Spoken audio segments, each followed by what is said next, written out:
вертольотами літають, падли. Полетіли в сторону аеропорта, бомблять аеропорт, чути, що йде бій. Il y a un an, le 24 février dernier, la Russie envahissait l'Ukraine à la stupeur générale.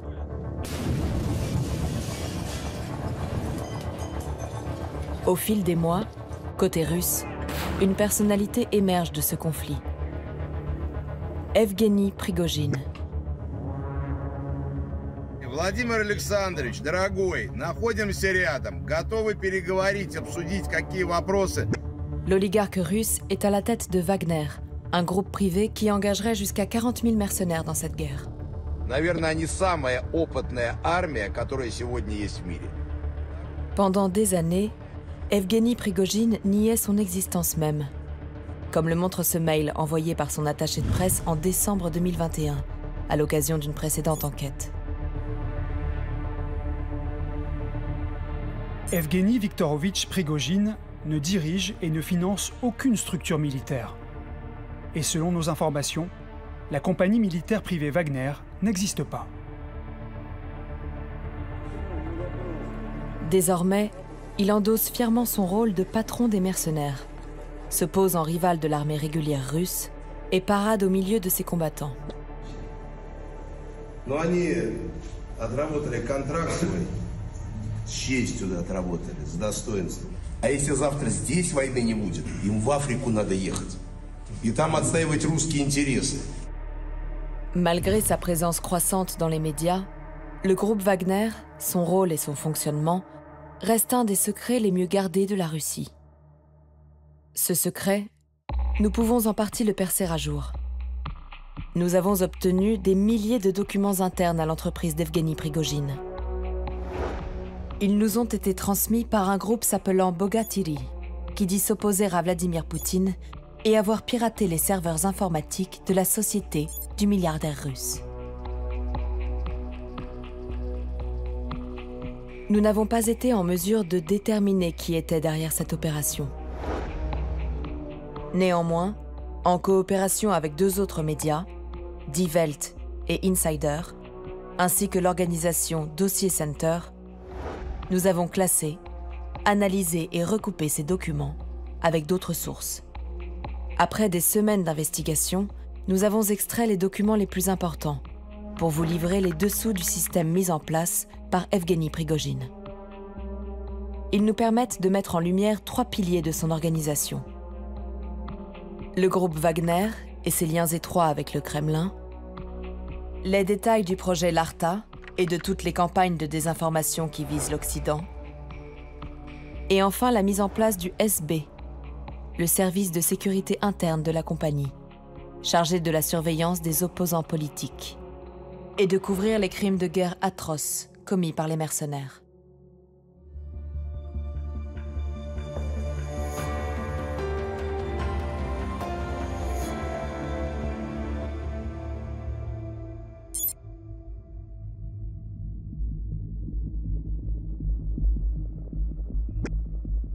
Wagner est une société militaire privée russe, un groupe de mercenaires apparu pour la première fois en 2014 dans l'est du Donbass, en Ukraine.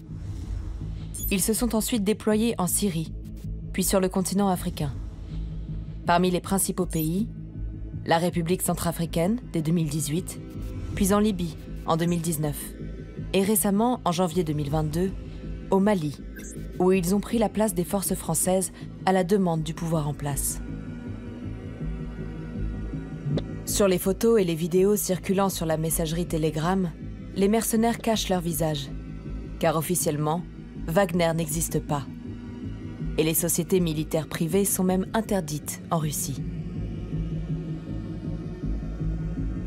Le Kremlin a toujours nié avec la dernière vigueur toute relation avec ce groupe de mercenaires. В чем проблема чествовать и признавать людей, которые сражались в интересах своего государства? Это не государство российское, и они не являются участниками боевых действий.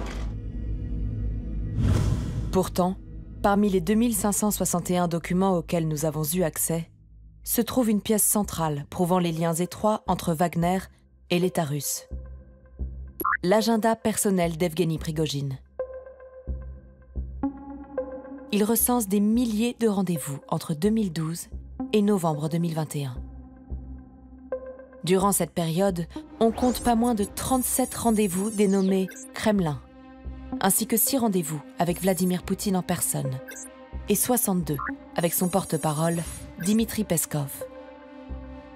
On note aussi 27 rendez-vous avec Sergueï Shoïgu, le ministre de la Défense russe, et 9 autres avec Valéry Gerasimov, chef d'état-major des armées, qui dirige aujourd'hui les opérations en Ukraine.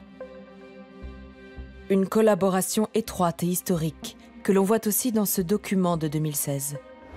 Une liste d'armements fournie par le ministère de la Défense russe à Wagner.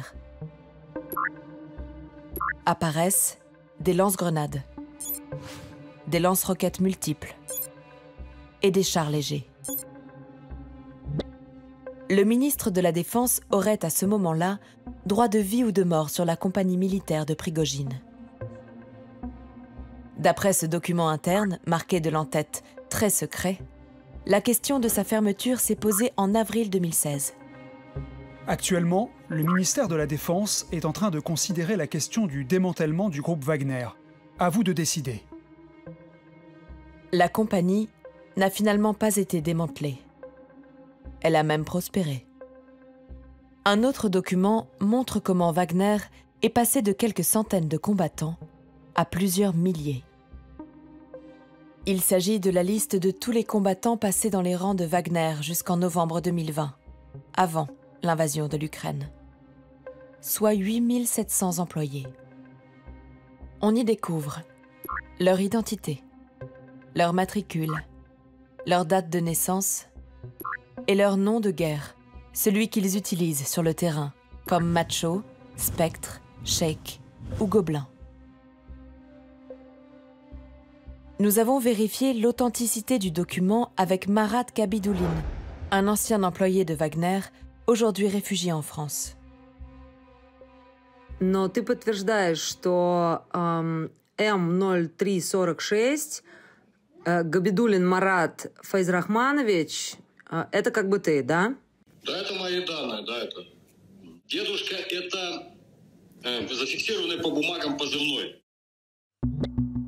Dans ce document, des employés attirent notre attention, d'anciens membres de la Légion étrangère française. Nous en avons identifié une quinzaine, comme cet homme, enregistré sous le matricule B45 920. Il est né en 1971. Nous avons retrouvé sa trace sur Internet. Voici sa page personnelle, sur un réseau social russe. Il a bien été légionnaire, comme le montre cette photo qu'il a lui-même publiée. On y distingue son grade, caporal-chef, et ses décorations, la médaille d'outre-mer et la médaille de la Défense nationale. Un militaire qui a défilé derrière le drapeau français avant de rejoindre Wagner. D'après les documents internes, il a été déployé en Centrafrique. Une affectation qui ne doit rien au hasard. Les légionnaires sont précieux pour Wagner, de par leur expérience militaire, mais aussi pour leur maîtrise du français, comme le montre ce document interne. Centrafrique. La langue dominante dans cet État est le français, qui est l'une des langues officielles du pays. Il est nécessaire d'augmenter le nombre d'employés francophones déployés sur ce terrain. Nous avons réussi à joindre l'homme au téléphone. Vous étiez légionnaire? J'étais. Au départ, oui, c'était à Nîmes, c'est partout en France. D'accord. En Африке и tout. Ну, давайте по-русски. Звонил человек и сказал, поработать надо переводчиком. Я говорю, ну, переводчиком я более-менее. Это было в 19-м, в июле. Это было переводчик, и это была охрана президента. Все, и потом через 2 недели никто ничего не объяснил, сказал, вы возвращаетесь. 2 недели и все, я уехал. Pourtant, malgré ce qu'il affirme, dans les documents, on voit que l'homme était encore présent pour le compte de Wagner en Centrafrique en 2020.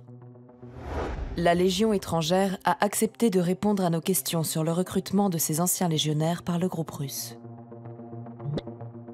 Nous contestons tout lien de proximité, toute fraternité d'armes, toute solidarité avec le groupe Wagner. Nous avons connaissance d'une dizaine d'anciens légionnaires, déserteurs ou rayés de nos comptes après leur contrat, travaillant aujourd'hui pour Wagner. Rapporté aux quelques 4000 légionnaires d'origine slave qui ont quitté nos rangs depuis 2014, le phénomène paraît très marginal. Depuis le début du conflit en Ukraine, nous avons cessé le recrutement de Russes ou d'Ukrainiens pour garantir un certain niveau de sécurité.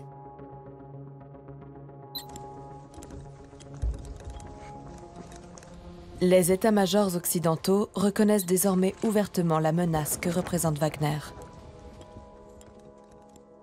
Mais les documents nous éclairent sur une autre guerre menée par Evgueni Prigojine, une guerre médiatique contre l'Occident. Cette offensive a un nom de code, l'Arta. L'Arta est un quartier de Saint-Pétersbourg où sont installés les bureaux du milliardaire. Mais c'est aussi le nom sous lequel il regroupe toutes ses opérations de désinformation. Il y consacre un budget considérable, comme nous le montre ce document. Grâce aux métadonnées, les informations du fichier, on apprend qu'il date du 24 décembre 2019. En additionnant toutes les lignes du budget, nous obtenons le montant total des dépenses. Résultat, Evgueni Prigojine a investi 1 676 970 € dans sa guerre de l'information, pour le seul mois de novembre 2019. Le document recense les différentes opérations d'influence de l'oligarque. On y voit d'un côté des entreprises qui lui appartiennent officiellement, comme l'agence de presse FAN. Y sont publiés quotidiennement des articles martelant la propagande du régime. Valeurs de l'Union européenne. Pourquoi la Russie s'est avérée être l'un des pays les plus libres et les plus démocratiques d'Europe? On trouve aussi les opérations clandestines financées par le milliardaire. L'une d'elles porte le nom de code Magadan. On y découvre que, en 2020, le projet a des bureaux en Russie et, plus surprenant, une équipe dédiée au Mexique. Un dispositif conséquent avec la location d'un appartement à Mexico, l'achat de 26 cartes SIM essentielles pour créer de faux comptes sur les réseaux sociaux. En tout, il y aurait 7 employés. Après une enquête sur les réseaux sociaux, nous parvenons à entrer en contact avec un membre de cette équipe. Il accepte de nous raconter l'opération par téléphone. Pour sa sécurité, nous avons réenregistré sa voix. Nous l'appellerons Carlos. Lors de son embauche, début 2020, il ne se doute de rien. We were working flexible hours and got paid like 10,000 pesos a month, which is around, like $500 a month for flexible hours? Sometimes like, I don't know, 2 hours a day? So it was really easy. Leur travail, poster des contenus anodins sur les réseaux sociaux, soi-disant pour en tirer des revenus publicitaires. Du moins au début. Then they had us create a third account, but this new account was fully in English, and they required very specific topics that are controversial somehow. We had a Black Lives Matter account, we had one about women empowerment, one about migrants. One day, I posted something about some guy in the United States that got killed by probably the police or something, and that post started to have a lot of reactions. L'objectif de l'opération semble en réalité de semer la discorde dans la société américaine en pleine année électorale. Evgueni Prigojine, déjà inculpé par la justice américaine pour avoir tenté d'influencer les élections en 2016, aurait donc recommencé en 2020. En octobre 2020, Facebook annonce avoir commencé une investigation basée sur des informations données par le FBI et supprime les comptes suspects. Et l'ONG américaine Graphica publie une enquête sur ces comptes. Carlos, lui, découvre tout cela dans la presse. To see the pictures of my work in that article and seeing the FBI, I got nuts, man. I was crazy. I didn't want the Russians to come kill me or something like that. À l'époque, L'enquête de Graphica ne parvient pas à établir l'identité des commanditaires. Mais nous pouvons affirmer aujourd'hui, grâce aux documents, qu'il s'agissait bien d'Evgeny Prigojine. D'après notre enquête, les services de renseignements occidentaux estiment que l'opération Magadan est toujours en cours. Elle se concentrerait désormais sur la propagande anti-occidentale en Afrique, un continent essentiel pour Evgeny Prigojine. En 2018, Wagner se déploie en République centrafricaine à la demande du président en place. La capitale, Bangui, est régulièrement le théâtre de manifestations hostiles à la MINUSCA, la mission des Nations Unies dans le pays, vue par Prigojine comme le bras armé de l'Occident en Afrique. Un slogan revient en boucle dans la rue et sur les réseaux. Stop MINUSCA. Des manifestations dont la presse locale se fait l'écho, comme dans cet article du journal en ligne Johnny Sango, qui explique qu'une campagne dénommée Stop MINUSCA se développe à travers le pays. C'est de manière spontanée que des groupes de personnes sortent sur des voies pour montrer leur mécontentement à la MINUSCA. Des manifestations qui n'ont en réalité rien de spontané, comme le révèle ce document interne à l'organisation. Sous l'intitulé « Stop MINUSCA », on y découvre un budget de 1 684 $ pour 4 manifestations de 15 à 20 personnes. Quant au journal qui a publié l'article, Johnny Sango, il est lui aussi financé par Evgeny Prigojine. Dans ce document, intitulé « Budget Centrafrique politique », on peut lire sous la ligne Johnny Sango des dépenses pour un rédacteur en chef, un journaliste, la location d'un bureau ou encore les factures téléphoniques. Contacté, le directeur de la publication de Johnny Sango nie tout financement russe, malgré nos éléments. À l'étranger, Prigojine paie pour influencer et désinformer l'opinion. En Russie, il va plus loin, lançant de véritables opérations d'espionnage. Nous les avons découvertes dans un document intitulé « Enquête spéciale ». On peut y voir que l'oligarque entretient un bataillon d'informateurs infiltrés chez les opposants au pouvoir. 17 à 25 personnes qui fournissent des informations depuis les QG de l'opposition, les médias d'opposition et les milieux libéraux. Une femme semble faire l'objet d'une attention particulière, Lyubov Sobol.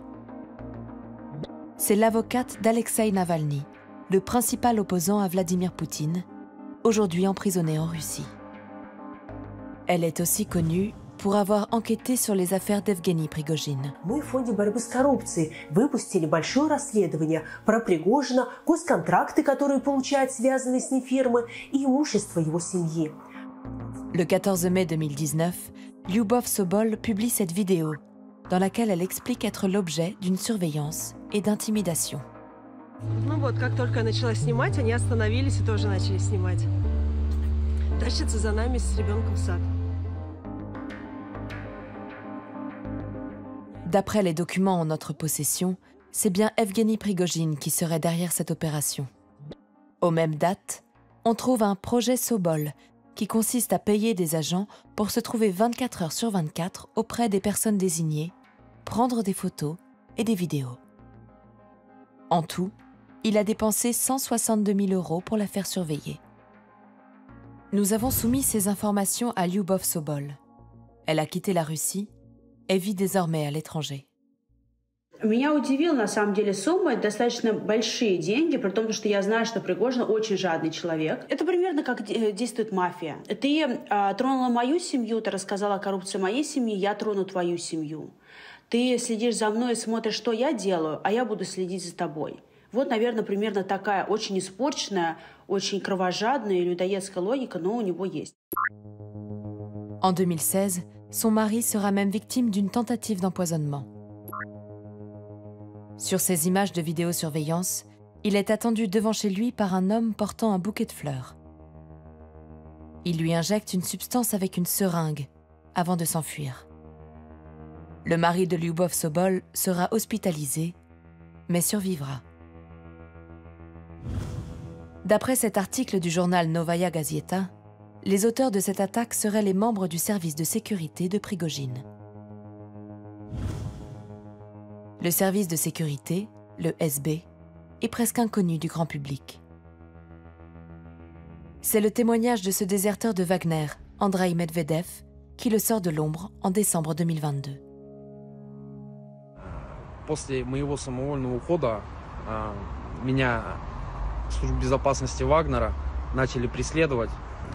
Я в настоящее время опасаюсь за свою жизнь и здоровье. Прошу Федеральную службу безопасности в отношении компании ЧВК «Вагнер» провести проверку, привлечь к уголовной ответственности виновных лиц. Pour la première fois, nous avons accès à des centaines de rapports confidentiels de ce service de sécurité qui seraient rattachés directement à Evgeny Prigojine. À travers eux, on comprend que le SB agit comme une police interne, chargée de surveiller les équipes travaillant pour l'oligarque, à commencer par les mercenaires de Wagner. Cette lettre, adressée au chef du service, recense tous les points sensibles à contrôler, comme les familles des mercenaires tués au combat, qui témoignent dans la presse. Он должен был приехать через 6 недель. Он мне перезванивает и говорит, что Стаса и Игоря больше нет. Sont aussi proposées des solutions, comme se faire passer pour des journalistes pour tester les mercenaires qui seraient tentés de parler aux médias. Il faut créer un compte de journaliste étranger sur les réseaux sociaux et proposer de l'argent en échange d'une interview ou d'informations stratégiques sur la compagnie dans le but d'identifier les traîtres. Le but ultime de ce département est de dissimuler les crimes de guerre de ces mercenaires. Nous avons retrouvé des enquêtes internes sur les accusations de viol en République centrafricaine ou au Soudan et sur des pots de vin versés pour étouffer ces affaires. 1 000 $ ont été payés à la famille de la victime pour le dommage moral et 280 000 livres au procureur pour clore la procédure. Un crime atroce a néanmoins fuité sur les réseaux sociaux en 2017. Cette vidéo, insoutenable, montre un prisonnier syrien exécuté par des mercenaires de Wagner.